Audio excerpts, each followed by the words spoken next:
동전에 양면이라는 말이 있습니다. 동일한 사건이지만 바라보는 관점에 따라서 완전히 다른 의미로 해석될 수 있다라는 것이죠. 이것은 우리의 신앙생활도 마찬가지입니다. 특히 예수님께서 이 땅에 오셔서 하는 일의 의미도 비슷합니다. 왜냐하면 그분은 이 땅에 화평을 주러 오셨지만 오늘 본문에서는 자신이 분쟁하기 위해서 오셨다라고 말씀하시기 때문입니다. 사실 이 두 가지는 아무리 생각해봐도 통합되기 어려운 개념입니다. 왜냐하면 화평과 분쟁은 완전히 반대되는 의미를 가지고 있기 때문입니다. 그렇다면 예수님께서 분쟁을 주러 오셨다라고 하는 이 말은 여러분 어떤 의미일까요? 또한 우리는 그렇게 분쟁을 주러 오신 그분을 왜 따라야 하는 것일까요? 오늘은 이해되지 않는 이 두 가지 질문에 대해서 함께 본문을 통해서 살펴보도록 하겠습니다. 먼저 오늘 본문에 예수님은 49절에서 자신의 사명을 이렇게 말씀하십니다. 내가 불을 땅에 던지러 왔노니 이 불이 이미 붙었으면 내가 무엇을 원하리요? 여러분, 이때 말하는 불은 여러분 무엇을 의미하는 것일까요? 구약에서 불은 상반된 두 가지의 이미지가 있습니다. 하나는 소돔과 고모라에서 볼 수 있는 심판의 이미지입니다. 유황불이 하늘로부터 떨어져서 온 도시를 태워버린 이 사건은 사람들의 머릿속에 하나님의 심판이라고 하는 두려운 이미지를 심어주었던 것이죠. 하지만 이것과 대조되게 깨끗하게 정화한다라고 하는 개념도 있습니다. 이것이 사용된 예가 바로 성전의 제단의 불입니다. 그러니 예수님께서 불을 던지러 왔다라고 하는 것은 심판을 통하여서 정결을 가져오시기 위해서 그분이 오셨다, 우리가 그렇게 볼 수 있는 거죠. 이것은 50절에서 좀 더 구체화됩니다. 50절에서는 뭐라고 이야기를 합니까? 나는 받을 세례가 있으니 그것이 이루어지기까지 나의 답답함이 어떠하겠느냐. 이때 세례는 우리가 잘 알듯이 물에 들어갔다가 밖으로 나오는 것을 의미합니다. 그런데 이런 행위들이 가지는 의미가 있습니다. 구약을 보면 우리가 좀 더 잘 알 수 있는데요, 구약에서는 물을 사망의 세력으로 이해했습니다. 그러니 물에 들어가는 것은 죽음을 비롯한 고난을 의미하고, 또한 거기에서 그렇게 나오는 것은 생명을 얻는 것, 즉 부활을 의미하는 것으로 볼 수 있습니다. 그렇다면 이것이 무슨 말이겠습니까? 바로 예수께서 불을 던지는 이 행위, 특히 거기에 담겨져 있는 심판은 예수 그리스도의 죽음과 부활로 말미암아 이루어지는 일이다라는 것입니다.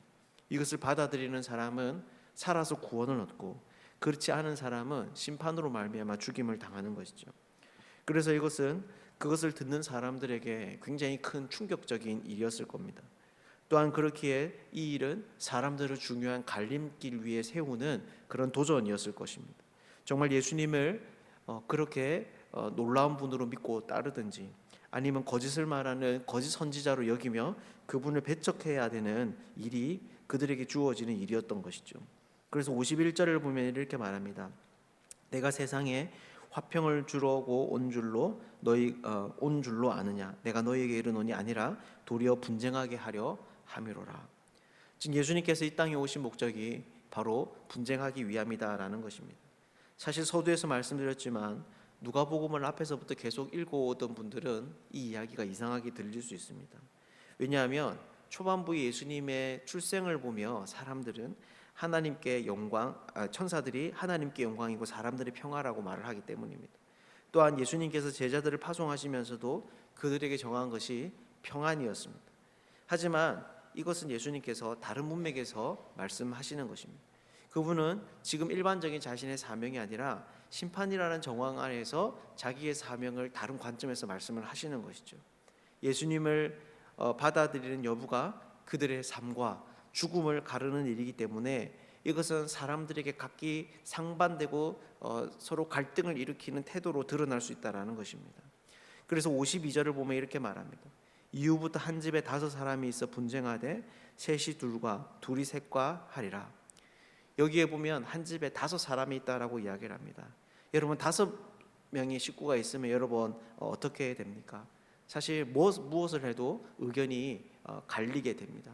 음식을 하나 배달시켜 먹으려고 해도 이편 저편으로 그 숫자가 나뉘게 되어서 갈등을 일으키게 되는 것이죠. 그렇다면 이것이 우리에게 알려주는 것이 무엇이겠습니까? 바로 예수님을 믿는 것은 모든 사람에게 환영받고 인정받을 만한 일은 아니라는 것입니다. 반드시 거기에는 반대자가 있고 대적자가 있습니다. 사사건건 그분을 따라 사는 삶에 대한 시비가 있고 우리를 넘어뜨리려 하는 사람이 있다라는 것이죠. 그래서 우리는 예수님을 믿으며 우리의 삶에 다가오는 반대자들이 나타날 때 그것을 이상하게 여기거나 두려워해서는 안 된다라는 것입니다.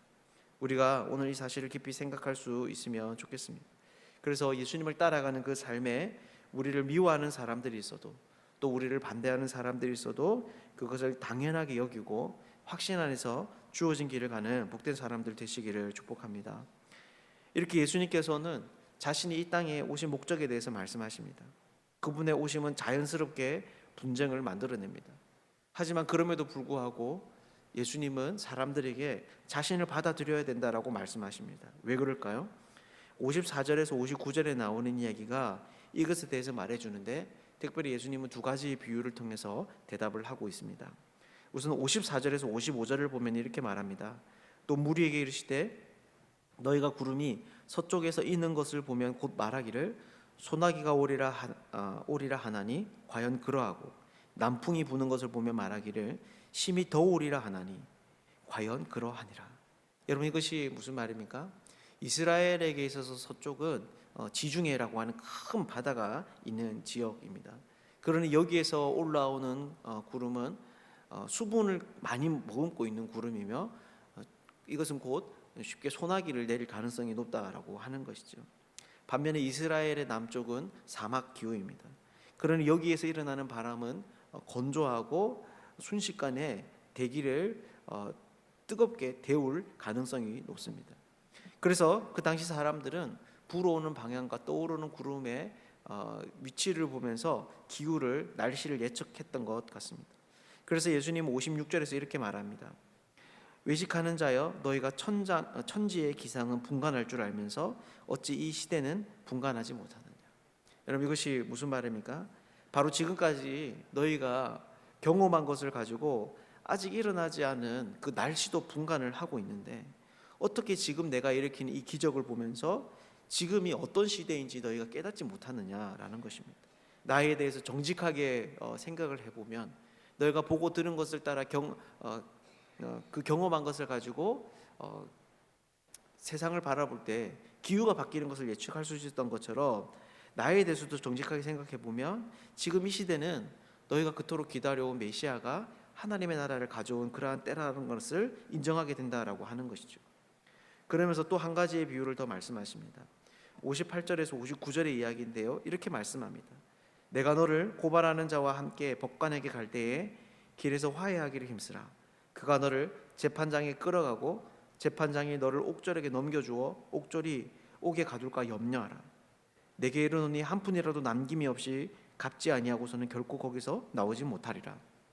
여러분 이것은 또 무슨 말입니까? 만약 내가 돈을 빌려놓고 갚지 않아서 고발을 당했다면 법관 앞에 가서 판사 앞에 가서 감옥에 갇히기 전에 반드시 그 사람과 화해를 하라는 것입니다.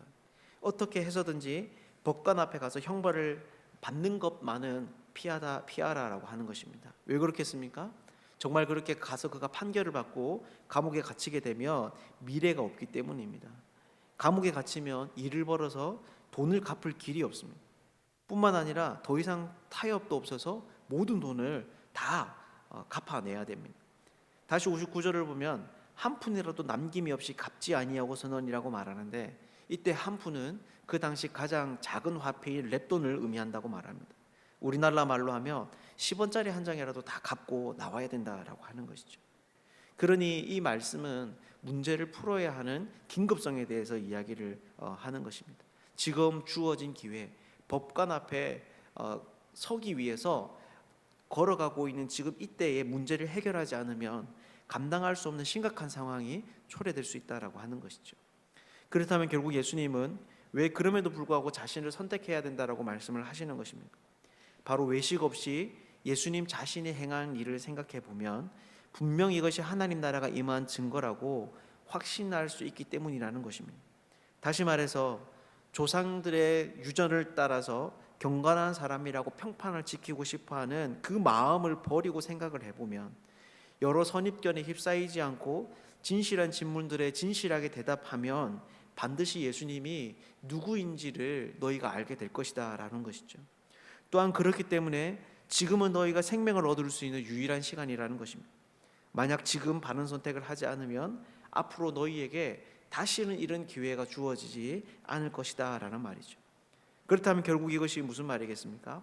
바로 예수님께서 불을 땅에 던지러 왔음에도 불구하고 그분을 선택해야 하는 이유는 그분이 분쟁을 만들어내는 분이셔서 가족과 더불어 싸우고 심지어 버림을 받더라도 그분을 받아들여야 하는 이유는 바로 예수님이 보여주신 것들을 생각하면 그것이 너무나 당연하고도 우리 인생에 필요한 결론이기 때문이라는 것입니다. 그래서 이 길이 비록 때로는 손해를 보고 또 때로는 그로 인해 우울한 상황이 생겨도 가장 지혜롭고 정직하며 옳은 길일 수 있다라고 하는 것이죠. 사랑하는 여러분, 여러분들은 어떻습니까? 여러분들도 말씀에서 가르치는 예수 그리스도의 모습 앞에서 분명히 여러분의 마음을 정하고 여러분 이 길을 걸어가고 계십니까? 오늘 우리도 이 예수님의 말씀처럼 정직하게 그분이 행하신 일들을 살펴보며 그분이 누구이신지 마음으로 한번 대답해 보면 좋겠습니다. 귀신을 내어 쫓으니, 병든 자를 고치니, 죽은 자를 고치니. 사실 성경은 예수님에 대한 반대는 많지만 그분이 행하신 일을 조작이라고 말하는 곳은 없습니다. 그 일은 다른 영적인 존재의 힘을 빌어서 한 일이라고 주장하는 사람들이 있지만 그 기적 자체가 없던 일이라고 말하는 사람은 없는 것이죠. 예수님께서는 하나님의 아들이십니다. 그리고 하나님의 통치를 이 땅 가운데 가져오신 분이십니다. 그분으로 말미암아 우리가 하나님의 나라에 들어가 하나님의 백성으로 살 수 있는 것이죠. 오늘 우리가 이 사실을 깊이 생각할 수 있으면 좋겠습니다. 그래서 분쟁을 주러 오신 그 예수님을 따라서 반대당하는 일을 두려워하지 않고 예수를 쫓는 사람들에게 주어진 그 대가를 넉넉히 감당하는 사람들 되면 좋겠습니다. 오늘 하루도 예수님에 대한 정직한 고백 위에 힘있게 살아가는 복된 하나님의 사람들 되시기를 주님의 이름으로 축복합니다.